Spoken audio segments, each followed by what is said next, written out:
You are listening to Fika with Vicky on United Public Radio, 107.7 and 105.3 from New Orleans.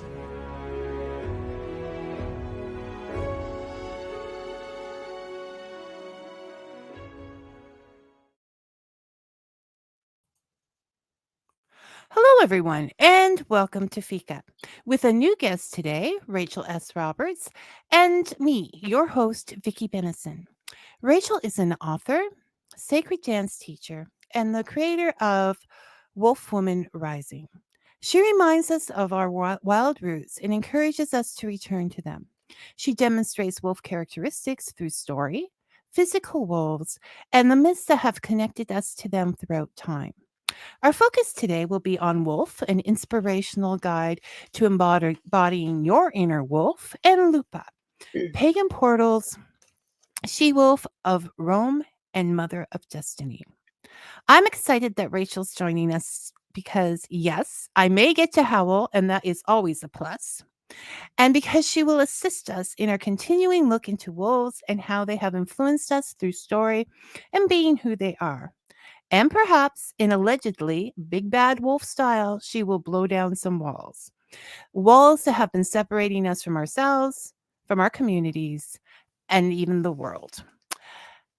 But perhaps not any brick walls, because those take a little bit more time.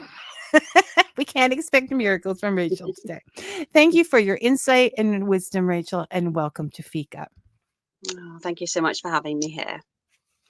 It's a delight. And I'm sure it's going to become even more delightful as we go along. So, my first question is going to be, what drew you to wolves? So, wolf spirit, wolves, I think drew me because of the theme and the word untamed. And I remember, like when I was younger and through my whole life, trying to fit in, trying to find a right way of being. And this is a theme that has come up so many times for me, like, who am I? And, comparing myself to other people and the way I was told to be, I had a very kind of quite strict childhood. And when I saw wolves, they were just wolves. They were, they were wild and untamed. I think that predator aspect as well, that strength, that courage, but they were just what they were. They were untamed. And they have very much taught me the lesson that I needed to hear, which is that my way is the right way. There is no the right way. There is just the way that is right for me. And that's the story that I needed to hear growing up, coming into myself, finding myself. And I think that's why they came to me and why I was drawn to them. And also because they probably knew that you would be able to express that so well. And you have, both now and in the book. And I think there's something about a strict upbringing that will lead you in certain directions, because freedom becomes your most important goal, right? To be able to be yourself and not criticized for it.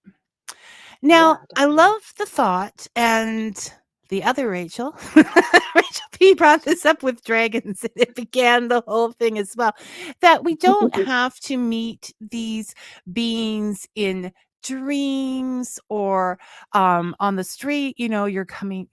We always see someone walking down the street, and then there's this lone wolf looking at them, right? And then it's like, oh, you can meet them through stories, art that you're attracted to, movies, documentaries. There are so many different ways that wolf can come to you.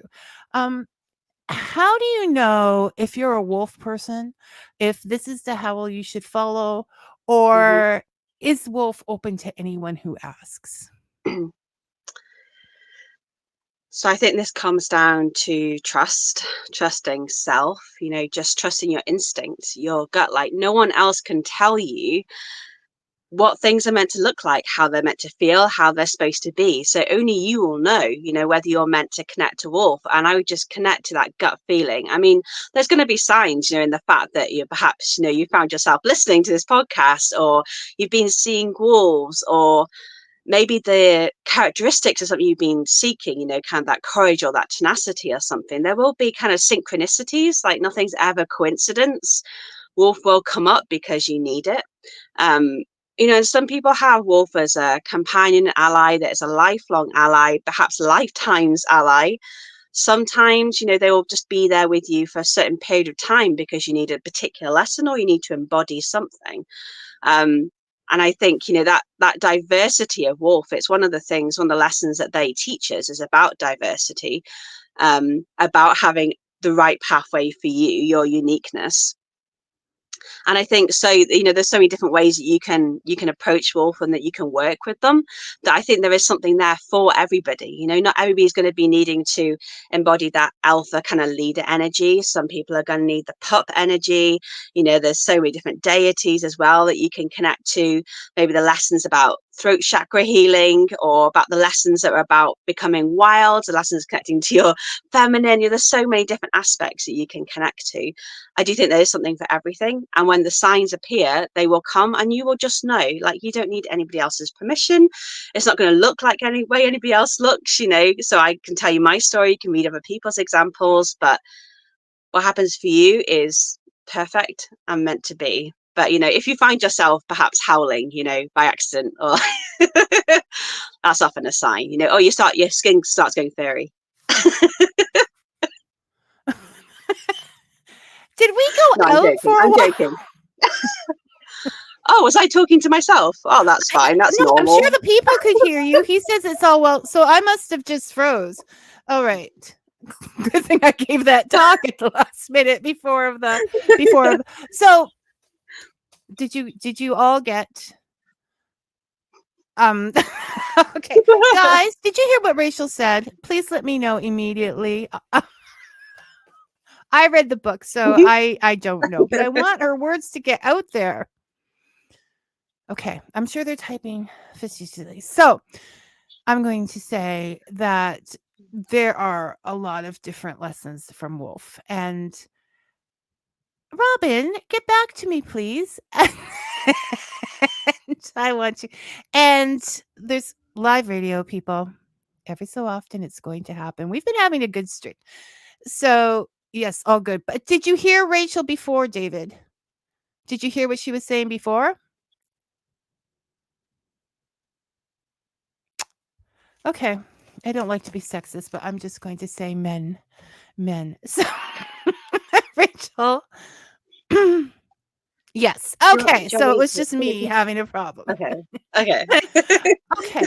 So I'm going to go with, she can nod or whatever, that Rachel just said there are many reasons to follow wolf, and they're open to all of us. And because I read the book, then I know what those reasons are.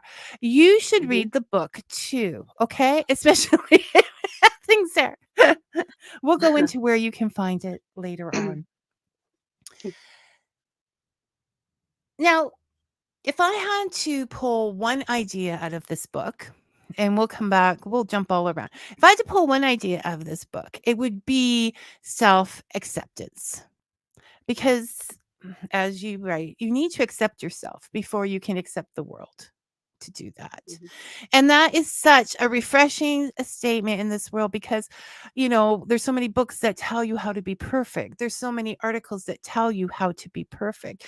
You're not being perfect unless you're being perfectly yourself. And so what is it that you found so important about self-acceptance, Rachel? So I think what you have is what you have. You know what I mean? Like, you literally cannot be anything else. And I know that sounds like, you know, really obvious. No, but, you know, it's perfect. Honestly, you know, we're constantly trying to be something else, but this is what we have. This is what we've been given. And, you know, if we were meant to be something else, if we were meant to be someone else, we would be. And to doubt that we're wrong in any way, I think, is to doubt the divine plan and to doubt God, you know, or whatever you call the creator, you know, because you have been given this. And I believe we all have a unique blueprint that is ours, that we're coming here. And, you know, and our body, you know, is ours for a reason. It's not a mistake, you know, to to not have self-acceptance would be to believe that this is all a mistake, and if it was, it wouldn't happen. You know what I mean? So this is the best also that you can have now for fulfilling that blueprint, for that reason, that purpose that you're here.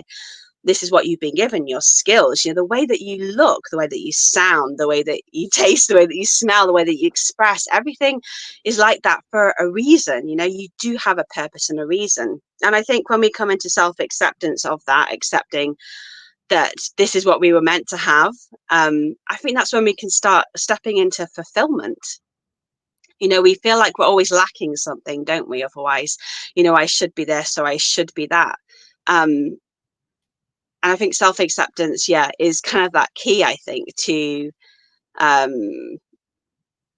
don't know, to kind of like embracing life and living life. You know, the way I look at it, you know, is like with flowers. Every single flower, you know, has a unique medicinal property.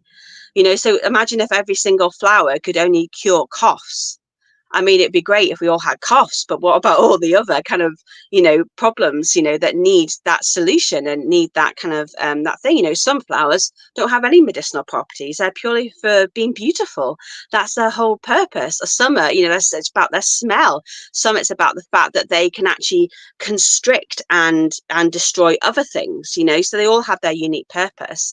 You know, we are made of nature. We're made of the soil and the stars, so we're exactly the same. We're not different than those flowers. We all are made completely unique. And again, you know, if we were to not accept ourselves, we are also not accepting that the flowers and the trees and the animals have their own unique purpose and their own value. You know, we're connected, and what we believe about ourselves, what we accept about ourselves, the kind of the energy that we hold on to is, I think, is kind of reflects and is connected to the world and to nature as well. I said, if you're rejecting yourself, I think you are rejecting what your God has given you, and you're rejecting nature. You're saying that everything's not meant to be as it is, and I believe it most definitely is. See, I told you guys I would just sit here and nod my head yes, because she just relays these ideas so beautifully. And it is. And then if you accept yourself, then you're going to like it more. If you see what you have can give you, right? You're going to, Hmm. and then you won't want to change. No, I think this is who I am and I like it. And Yeah. also you speak of the fact that in a wolf pack, everybody does have their own distinct reasons for being there. And there isn't just one importance Hmm. in that world as well. Right? Yeah, definitely. Like, I'm sure that a lot of people have seen, you know, kind of that image of, you know, the wolves kind of trotting along in a line, and they've got, you know, the ones at the front and the ones at the back, you know. So when they're walking along like that, the ones that are in the front are the biggest, and the reason the biggest are in the front is so they can shove the snow out the way. I mean, imagine if you put the puppy at the front of any line, you know, like you put the kid at the front of the line, you'd end up walking around in circles, you'd end up falling down the snowdrift, you know. So it's not that you know that they're better than anybody else. Is that that's the service that they can provide, and therefore they're offering that, you know. And it's like, if the mum's pregnant, she might not go out hunting because she's not able to at the time, you know.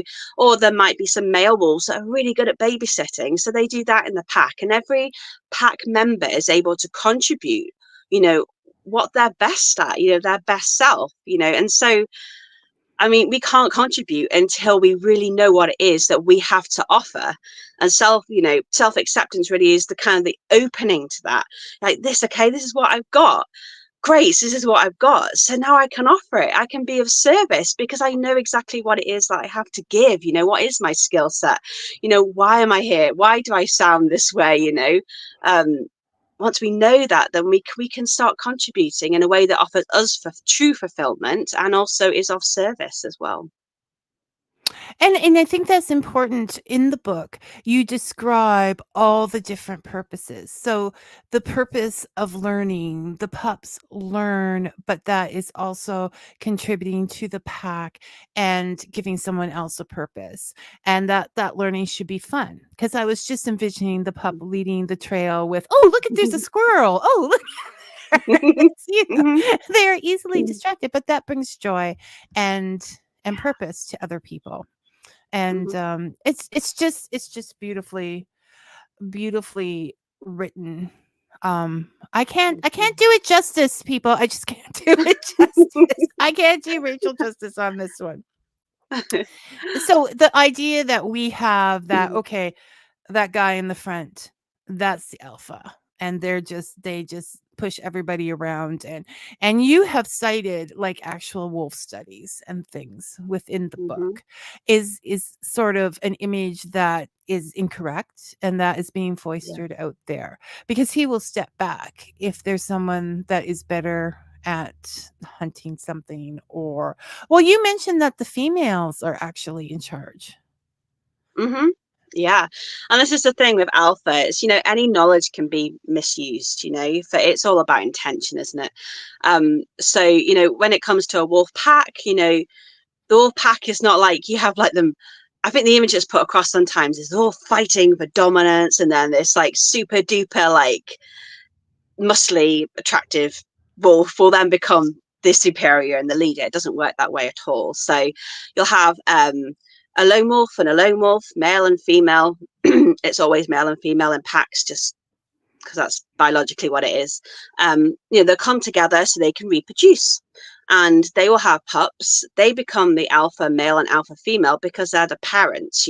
That's just the natural kind of head of the pack, and then their children will then become the pack. They'll have more generations, and there'll be younger wolves, there'll be kind of teenager wolves that'll help with the babysitting. Some might go off and make their own pack and then become an alpha. So this alpha kind of idea isn't really about kind of domination. It's about just a natural leadership role, and a leader is very much different to a dominant. There's different energies kind of going on. It's not a dictatorship at all. And the way that they work, is they work as a partnership.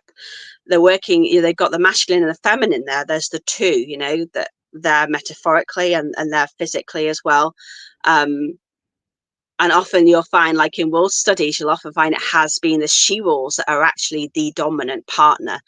So kind of like you can see that they're like the ones that will make the decision, and they're like, kind of nudging their partner, like, come on, go on, you want to go and do that now, don't you? I've had this great idea, maybe we should go and do that. And then, her kind of hobby wolf is like, okay, I'll go and do it. And he'll find the best way of doing it, and it's always amazed me, like reading that, it just so much reflects the way that our own inner masculine, our own inner feminine works as well. So they give us a great example of how to work as a partnership with that kind of that balance and that harmony of both the masculine and the feminine. They're never without each other. They're always Well, no, working because together, one is collaboration. action and one is Mhm. nurturing, caring, and Intuition, you yeah. need that together. Even within ourselves, we need to Hmm. take action for what we want, but also take care of ourselves. If we Yeah. get too tired or cranky or whatever, Hmm. take Yeah. that nap. Now, when we talk about, and this has become actually in the form of predator, I used that once in an interview, and someone said it was dark. Like, but we're talking about vampires; they're predators.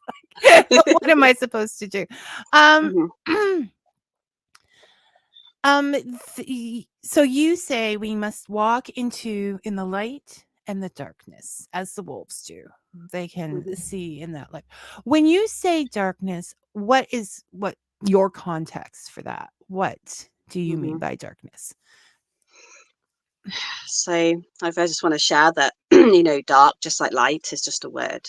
It's Yes, just a yes. label. It's just a term. It could be used for anything. I mean, we could have called dark the sunshine. It's just a term, but it ends up with so much baggage.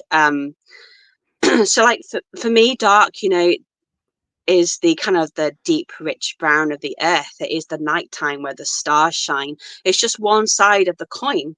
It's one hand to the other hand. The light and the dark, they're what two parts of a whole. So for so for me, it's just dark is just one part of wholeness. And you can't know fully, you can't have fullness, unless you've got those two parts. So it's essential, I think, and it's not something that we can deny or get rid of. It is just what it is, and it is just there.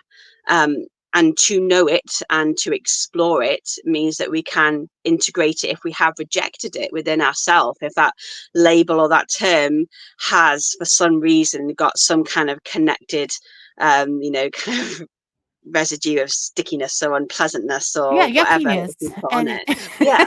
it doesn't, everybody sees it through that. Not everybody. I think it's the same, it shares the same thing as the idea of wolf.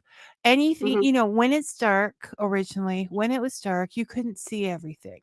You couldn't be sure of a lot of things. Hmm. There were shadows and things. And also, wolf is a wild animal. You cannot be sure of Hmm. what he's going to do. I mean, even walking my Yeah. own dog, someone would come up and say, is your dog okay if my dog comes up to it? And I'm saying, I don't know. He could be sick No. today. He could be tired. He's not telling me. Okay. Hmm. So probably not. Just, stay off. Unpredictable things or unpredictable futures are scary for people in short. Okay. Robin, I agree with you wholeheartedly. People should embrace who they are. If people stop comparing themselves, I think our society would be a lot happier. Couldn't Hmm. agree more, Robin. Couldn't agree Yeah, more. you're incomparable. You Completely definitely are. utterly. And being aware of who you are brings happiness. Even you know who you are and what you want. So you're not scrolling through Facebook saying, oh my gosh, they just climbed Mount Everest. I'm so jealous. Because if you wanted to climb Mount Everest, you probably would. Why are you Yeah. jealous of something that is not something that you want? But we're just set up to think, Yeah. The thing is, though, is that jealousy is highlighting something, as in, yeah. it's highlighting something within yourself that's a signpost to your desire, or the places you're feeling unfulfilled, or the places where you're not being authentic. So if you look at other people and there's something in particular that you're like, oh, that brings up jealousy in me, get curious with that. Like, why is that making me jealous? Like, what is it that I feel that I'm lacking? Why do I feel I'm lacking that? And what does that signpost to me that there's something within myself that's asking to be listened to, so it can help, so you might not be wanting to climb Mount Everest, but it might be even be your body saying you need to go for a walk today, or it might be that you've got a true desire to travel within you that you've never acknowledged, so you just have to just listen. That's an invitation So every time you yes, feel that. because all of our emotions, that was covered as well. All of our emotions are important in telling us things. I have no Hmm. desire to climb a mountain. I will buy a postcard. So I'm okay with those. But yes, if you're not living your dream, if that's someone else's dream, those feelings might come up. So, and definitely look at them. I'm just I shouldn't say that. I don't work. I'm just in an anti-social media mood today. Oh. Because I have no focus. That's the problem. And it takes Fine. me away. It's what it is what it is. I'm like that puppy. Oh, look at that shiny thing. I think I need Yay, to let's go on an adventure. but social media does help us communicate. And I would not be here today Hmm. on Fika if it wasn't for social media. So, and communication is important to us here. Um, you Hmm. talk, and I love this too. You talked about the different ways that wolves communicate and Hmm. what they mean and how we can Hmm. apply that to our lives. And it made a lot of sense to me, right? Like there are people that we will bark at a lot. Yeah. Why are we doing that barking? Why do we choose that thing? So do you want to elaborate a little bit on that for us? Yeah, of course. It's something that I felt was really important to bring forth in the books. It's one of the primary lessons I think of Wolves is about communication. And you see so many problems in the world, like so many situations where it's just down to poor communication. People just aren't consciously communicating or don't know how to communicate. And I don't think it's something that we're really taught, very well at all, whereas in the pack, the they'll be howling and growling together, to learn what those responses are, and how to communicate effectively. So maybe the best way of talking about it is like I kind of think in terms of like a chocolate bar, right? So say I had a chocolate bar and I was barking like, whoa, it's kind of like I want the chocolate bar, like it's a territorial thing, it's kind of barking like I want that chocolate bar right now. And then there's growling, if it's a deep growl, it might be very defensive, like you do not touch my chocolate bar right now, this is mine. If someone growls, they're not in the chocolate bar sharing kind of mood. A whimper, you might whimper at the chocolate bar because it makes you feel really good, or you might whimper at your friend like, I want to share this chocolate bar with you. It's kind of got that vibe about it. It can be a submissive kind of way of communicating, like, I bow down to you, a great chocolate bar, you solve all my problems. And this is true. Or there's like the howl. The howl would be kind of like me saying to my mate, to kind of roads down, I have a chocolate bar, come share it, this is where I am. So we have all those different ways. Now imagine if I kind of use them in the wrong context, so say I really wanted to share my chocolate bar with my friend, and every time I kind of passed a chocolate bar over to them, I growled at them. Well, they'd draw away from me, wouldn't they? They would be like, whoa, okay, that's really defensive. Or if I whimpered, to someone, oh yeah, go and have my chocolate bar, I really didn't want them to have it. There's appropriate times to be communicating in certain ways, and often we get into habits, or we're taught things, bad communication from our parents or society, and I think we need to reflect more, we need to listen more. It's one of the keys, I think, of what I call grandfather wolf, which is the wise male sage of the archetypal wolf pack. He's really about listening, listening in a way that's not just like, how many times we're listening and we're just planning what we're going to say in response, or we're thinking about ourselves, not truly listening with our eyes, listening with our heart, listening with our body, listening with our soul, so we're fully present. And this is listening to ourselves and listening to others, listening to the energy, the body language, everything before we start to communicate, and as we're receiving communication as well. So I think connecting to all those different types, exploring those different types of communicating that wolves do, can show us all the different ways that are possible for us, that we can do. And can help us to discern that, what we're using when, why we're using it, what's become a habit. Do we automatically default to something in particular, or do we need to work on something? If we're not particularly good at perhaps growling our boundaries, or maybe we're not so good at doing the soft whimper, that's sharing, expressing pleasure, it can show us what we need to work on. So yeah, that's the way I have it in my book, but also in my courses, we go for all of this. This is where the howling comes in, where we get to howl. Oh, All right. always comes out. No, but we should just do that to clear.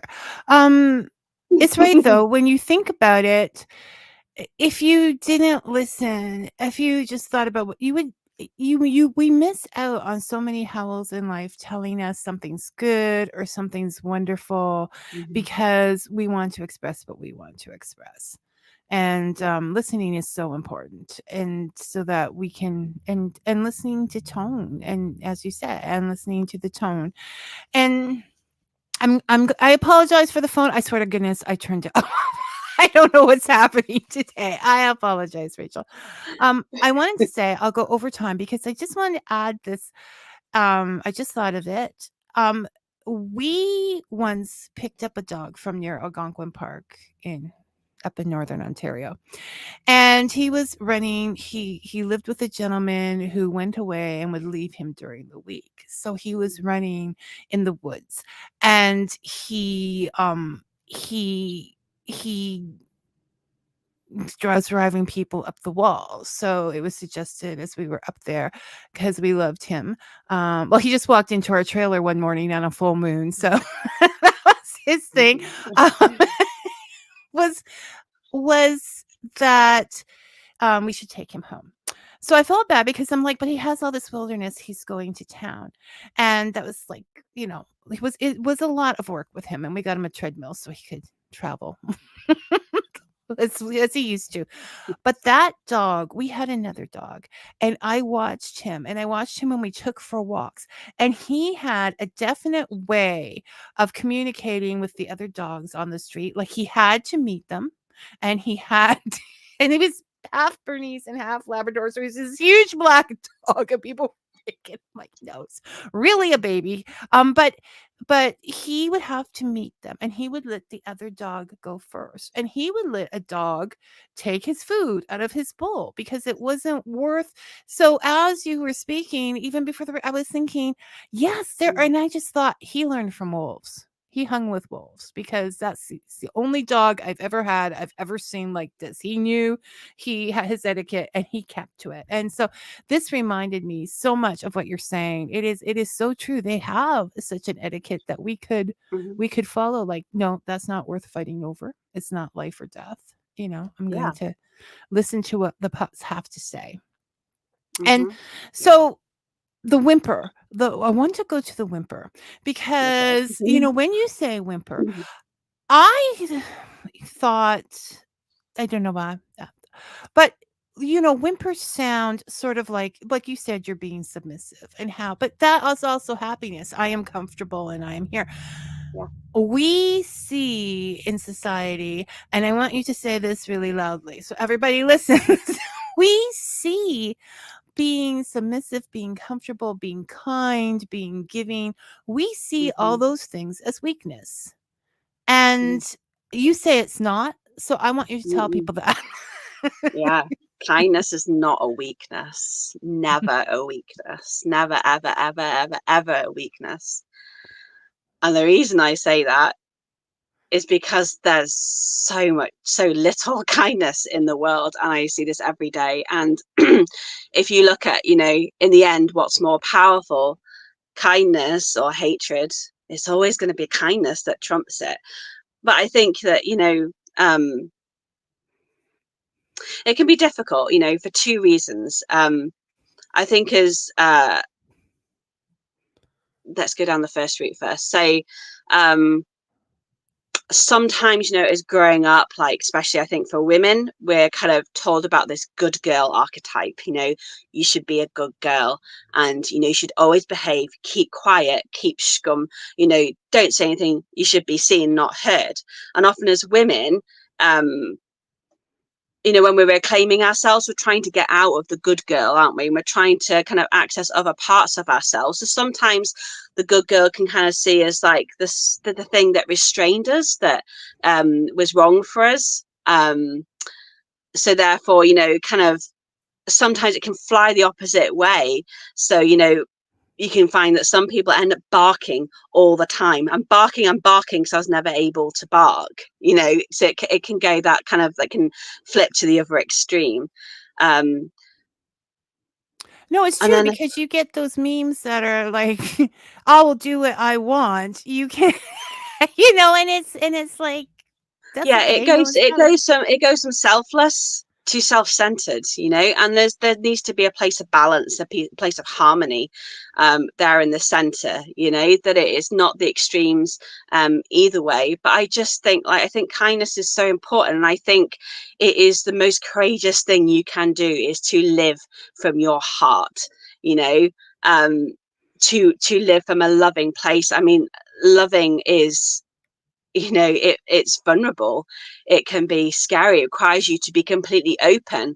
In fact, when you're not kind, you're completely closed up, no one can see you, nobody knows who you are, you're not being you. Whereas being kind, you're opening yourself, you're opening everything that you are, and you're giving, and you're kindness is not also reciprocal. And our society is very reciprocal now. We always expect something in return. I'll only give you this if you give me this. So to be just kind with no kind of wanting or desiring anything in return, I think is quite radical, actually. And it, it's so simple, but it has a ripple effect that is just like you can't even put it into words, and we don't do it because we get something from it. And I think that's why it's so powerful. Yeah, everything she just said. Everything Rachel just said. It is something that I'm just sitting here thinking, okay, let's radicalize kindness. Because if you radicalize something, it becomes popular and it grows. So Yeah. I'm radical. Yeah. Okay. That's my next mission, people. I'm going to radicalize kindness. But it is Mhm. true. And we do believe, like, okay, first of all, it doesn't matter whether I bark or whatever I do. I was given a voice that is going to sound lighter no matter what I do. And being told I was nice and the whole good girl, you're such a thing.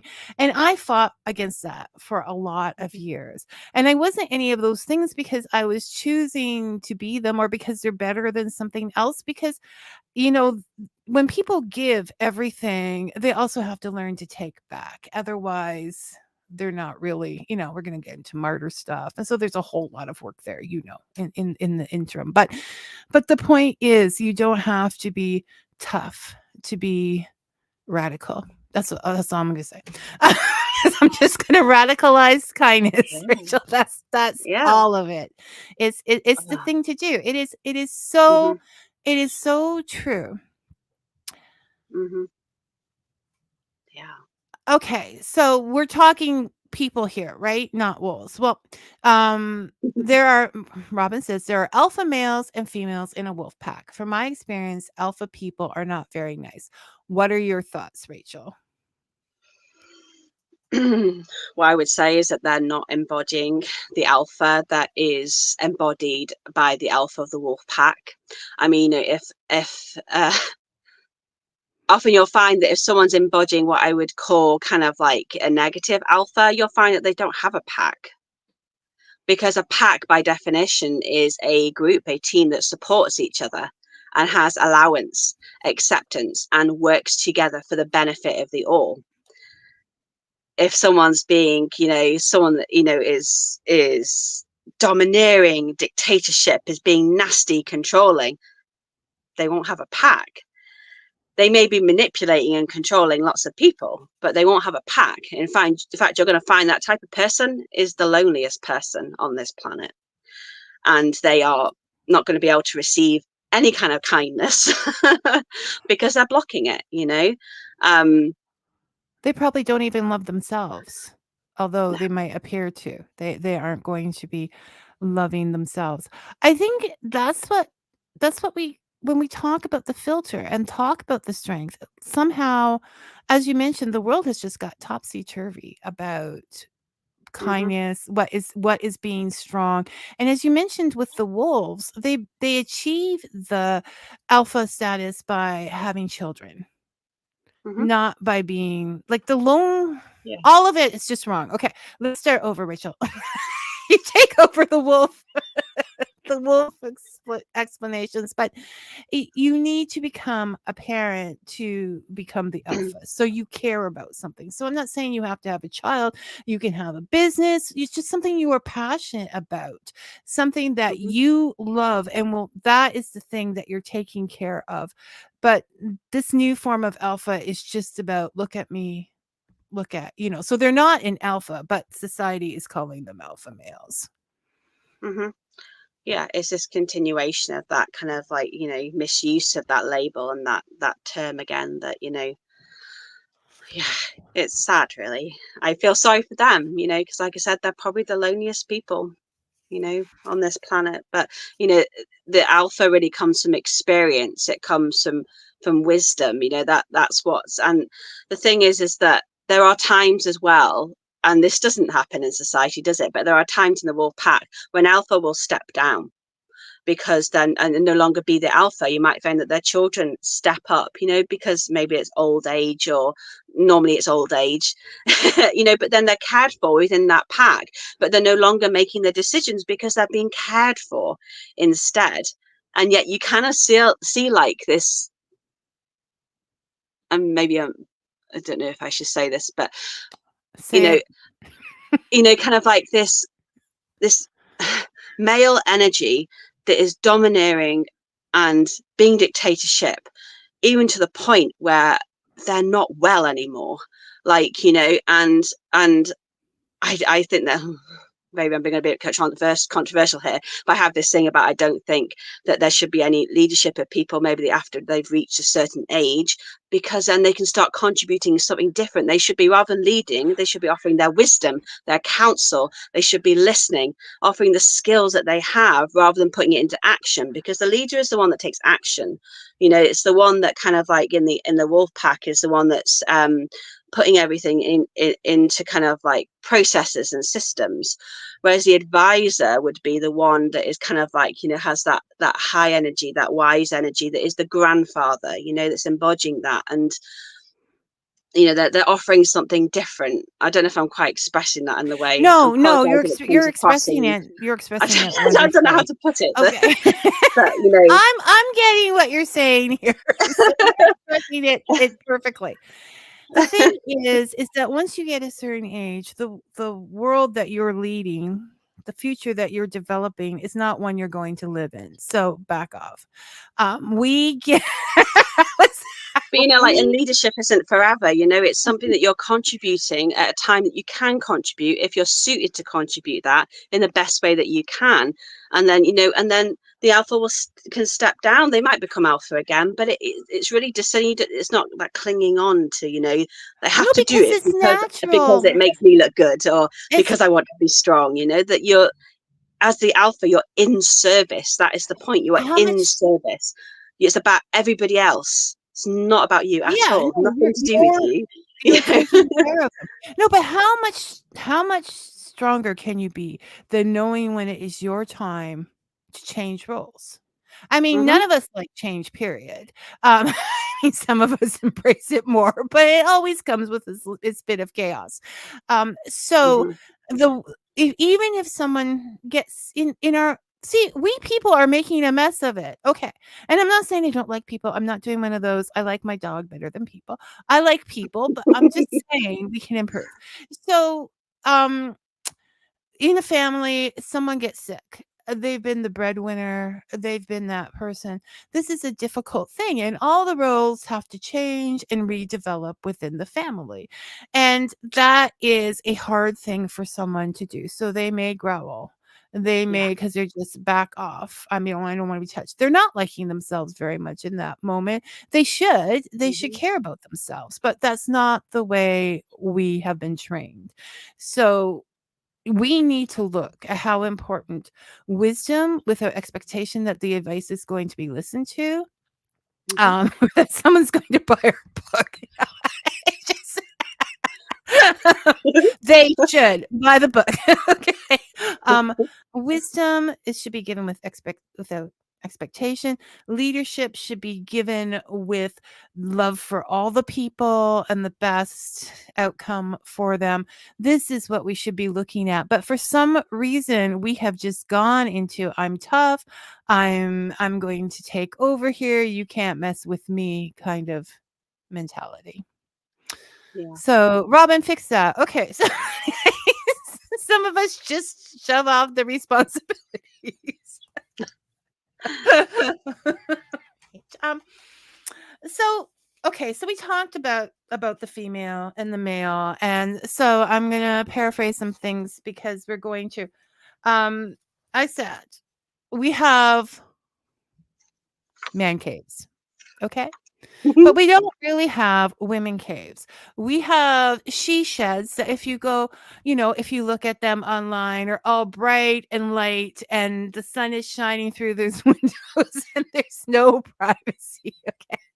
Why is that? Why do you think that is, Rachel? Why don't we get caves where we can go down and just be comfortable and safe and nobody can bother us? Mm. See, I do think we do have caves as women, and I think we're exceptionally lucky. Again, this might be a bit controversial, but I think, like, I look at the yoga studios near to me, I look at social media and the events that are on local, and it's women's circles, women's temples, women's dancing, women's sound healing, women's this, women's that, women's that. We have so many caves now, and I know we have had to fight. But we have Sorry, group I don't caves. know if I could Yeah, swear yes. then. Sorry, I was like,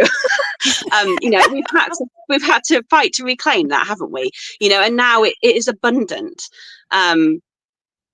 However, like I said before about the dark and the light, there's two sides of a coin, and there, along with the feminine, is the masculine.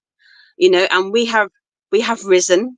We have more than broken free. I mean, obviously there's still work that needs doing, but I believe the work that needs doing is that we need to be rising together now. There needs to be some kind of time for the men to work out, okay, what is life now? What is the dynamics now? How do we work this partnership, this pack? And I see, like, a lot of men have these man caves, and it's almost like a retreating from the world, because the world isn't safe for them anymore, because there's this push into either being this Well, they're not.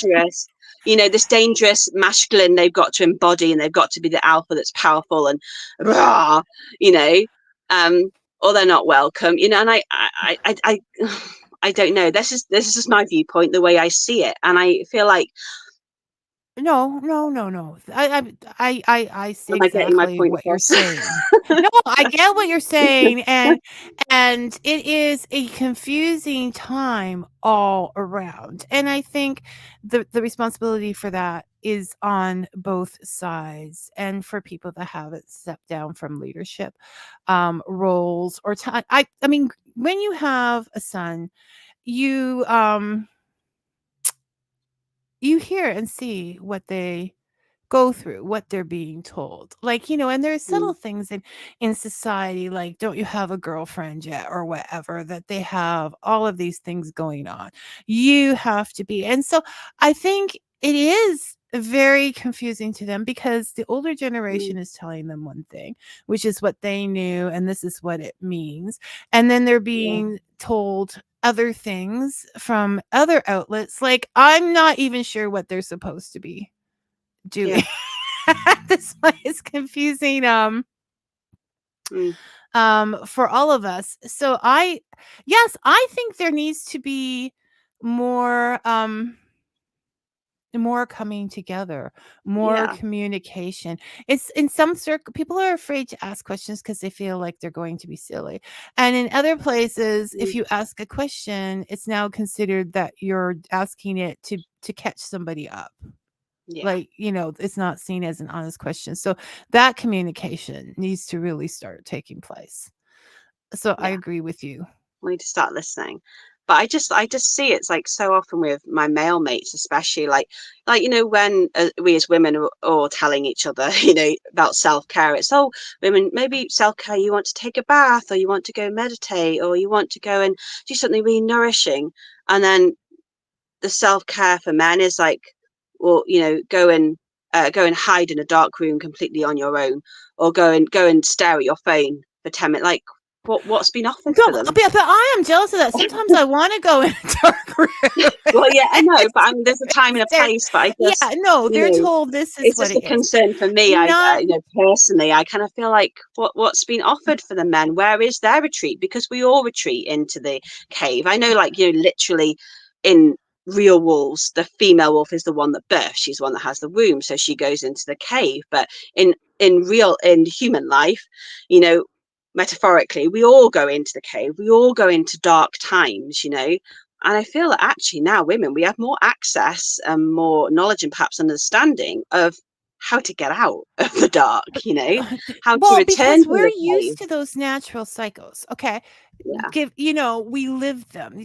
They're yeah, we don't really have a rite of passage for young males no, anymore. we don't. Females have that natural cycle.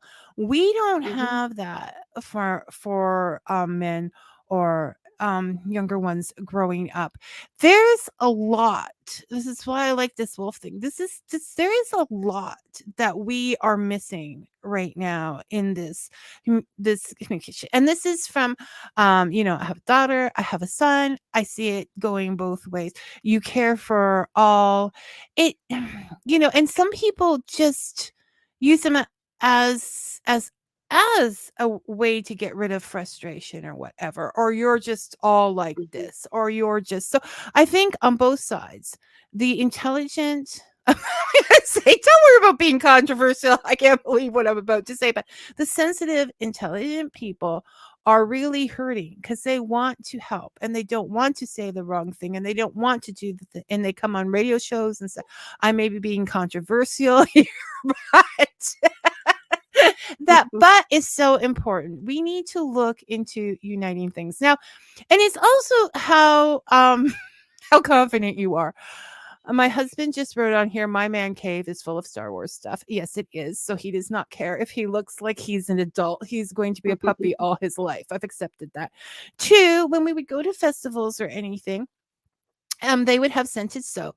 I would go over and see it, and they would say, "Well, aren't you getting any?" Because I was interested. I'm like, "I'm going over to my husband to choose the scent," and they would all be like, and he would just walk over there and choose his scent, and so it depends on the. And he gets a lot of flack for that, especially since he was a truck driver, and some institutions are still very much more leaning towards a man is a man kind of thing, and he just laughs it off. So we need more. Not there's many things he's not a good example for, but in that way, he is a good example because he does what he wants, regardless of what anybody's thinking around him.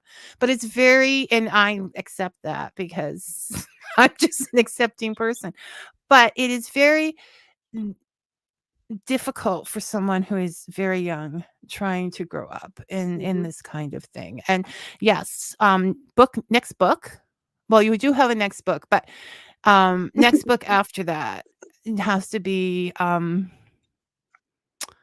what shall we call it, Rachel? I don't know. I'm thinking about uniting the human pack. Something. Something. Okay. We can't spend the show thinking about this. I told you the hour was going to go Watch this fast, and space. here we are. Okay, so I got distracted by like your husband smelling nice. I was it doesn't happen all the time. what does he smell like? It depends on we haven't, like I said, allergies, all kinds of stuff happening in this house. We haven't been to a lot of festivals lately, so I don't know. And please don't ask me to get close to him. I'm just joking. Okay, throw this way. If you were to pick your favorite, the ones that you've worked most with, deities, gods, goddesses connected to the wolves, what would they be? So the primary ones that I work with or have worked with, Lupa, of course, but I don't know if we're going to talk more about her. So I'll talk about the two others, and the two other guys that I connect most with are Apollo and Mars. And these are two of my primary kind of guides, part of my what I call my council.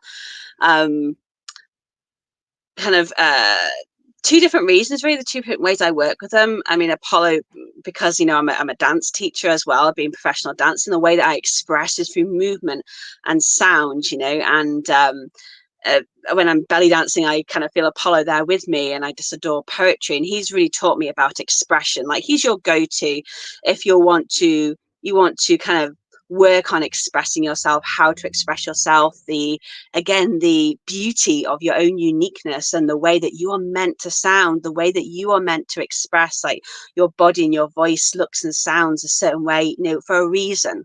So he's going to help you kind of connect into that.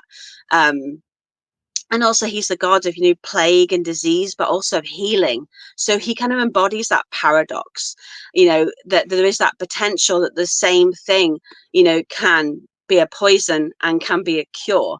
And it's about balance and harmony and using things in the right way, like our speech and like music. And then Mars, for me, one of my most beloved gods, Mars Pater, the father. He was the father of Rome. He's a god of vegetation, a god of plant life, of farming, of boundaries. You know, he was the one that was about agriculture. So the ancient Romans, before them, the Latins, the Etruscans, he was very connected to the earth.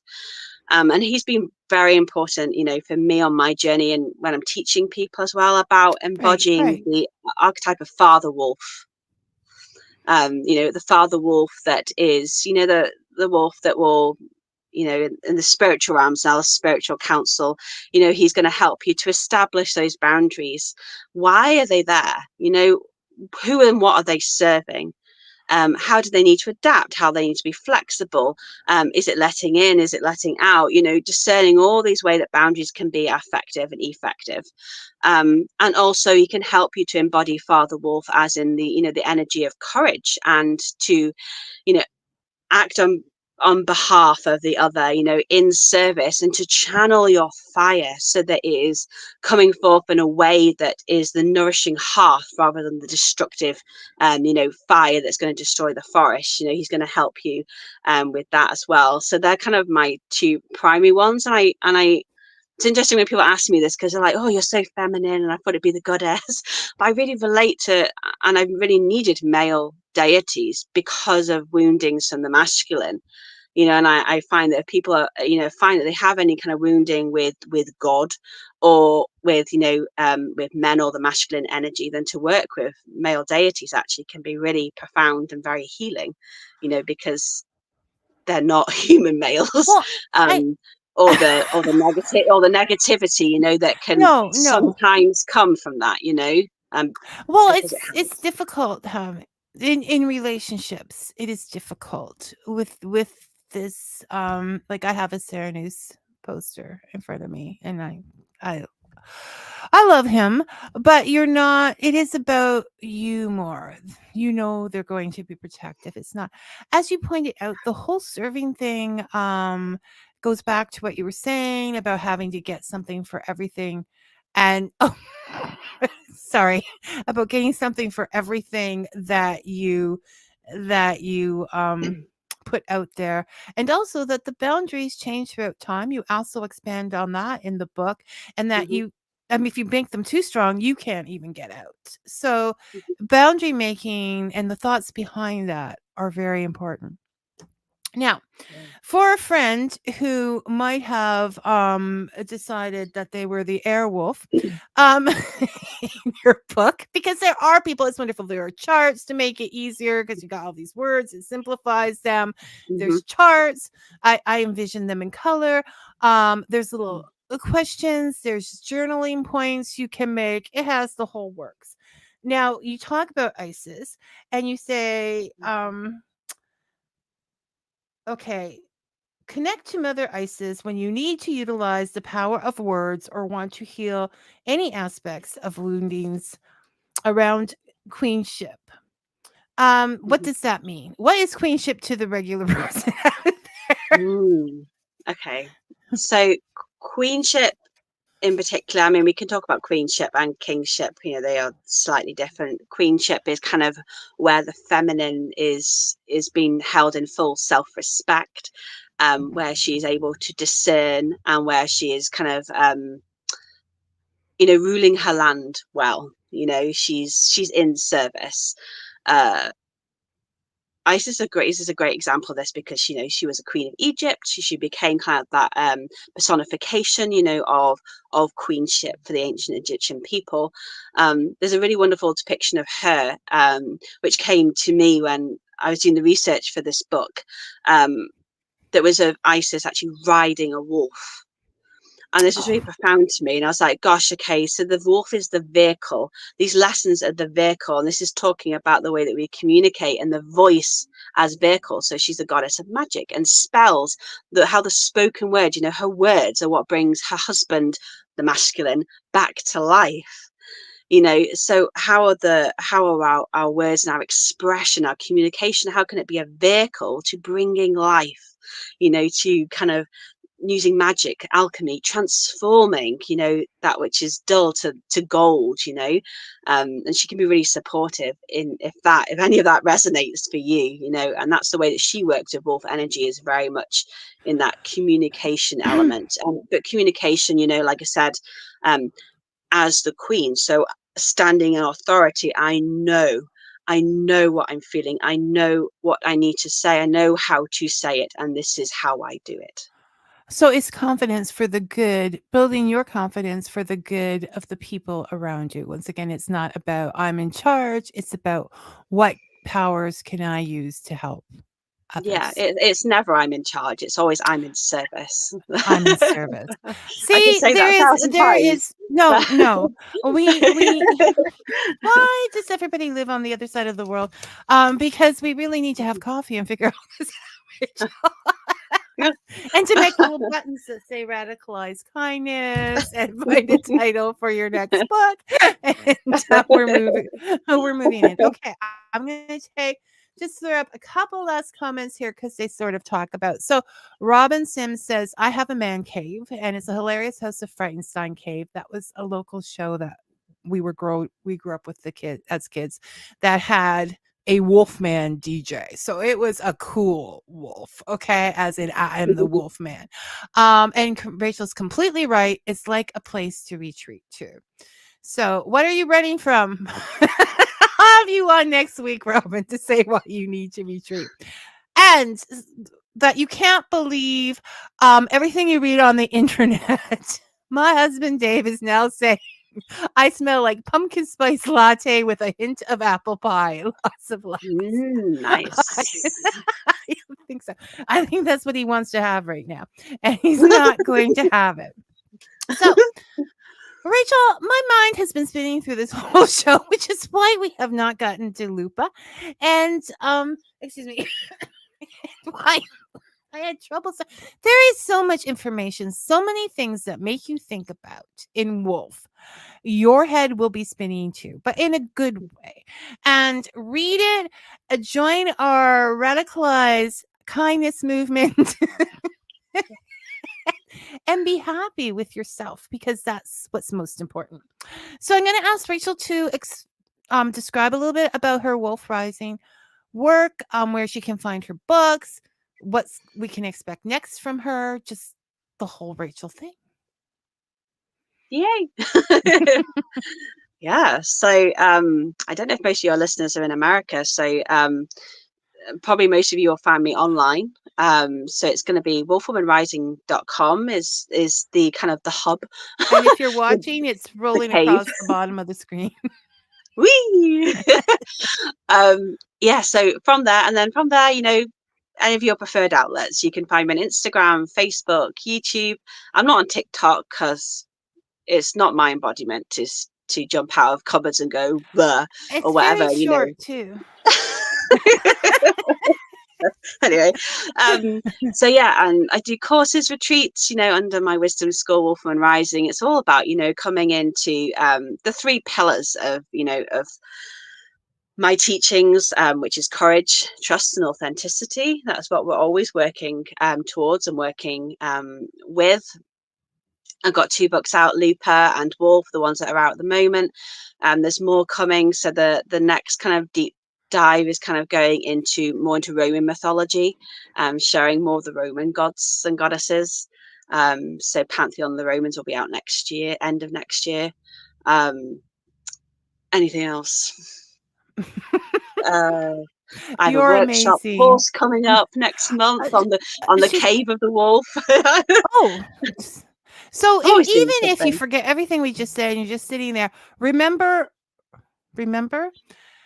Rachel S. Roberts, and just put that in your browser and all this other stuff will pop up. Okay. Well, put author after that. That always helps. Okay. So if you Yeah, just come remember chat to author me because I like chatting to people. or just put wolf book. And Or to be honest, as just this one, howl and I might hear you. she might. I didn't howl. So, and she's going to come back and play in February. Even after all this, Rachel, say you will. Mm-hmm. Okay.